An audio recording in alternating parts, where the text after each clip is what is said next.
ત્યારે વધુ એક મહત્વના સમાચાર ઉપર કરીશું નજર। ગુજરાતમાં પોલીસ ભરતીની તૈયારી કરતા ઉમેદવારો માટે ખૂબ જ મહત્વના સમાચાર। પોલીસ ભરતી બોર્ડ દ્વારા લેખિત પરીક્ષાની તારીખો જાહેર કરી દેવાઈ છે। આગામી 19 એપ્રિલના રોજ નિર્ણાયક લેખિત પરીક્ષા યોજાશે। તાજેતરમાં લેવાયેલી શારીરિક કસોટીનું પરિણામ પણ બોર્ડની વેબસાઇટ પર પ્રસિદ્ધ કરવામાં આવ્યું છે, જેમાં કુલ 1,10,665 ઉમેદવારો ઉત્તીર્ણ થયા અને સફળ થયેલા ઉમેદવારોમાં 73,882 પુરુષો તો 36,074 મહિલાઓનો સમાવેશ થાય છે। આજ મામલે વિસ્તારથી વાત કરવા માટે આપણી સાથે ફોન લાઈન પર જોડાઈ ચૂક્યા છે સંવાદદાતા ભાવેશ। ભાવેશ, તમારી પાસેથી જાણવા માંગીશું કે હવે તારીખો પણ જાહેર થઈ ગઈ છે, શું છે વધુ વિગતો?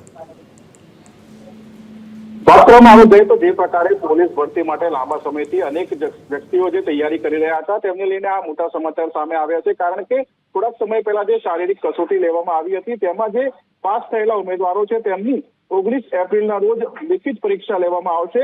શારીરિક કસોટીનું જે પરિણામ છે તે ભરતી બોર્ડની વેબસાઇટ ઉપર જાહેર કરી દેવામાં આવ્યું છે।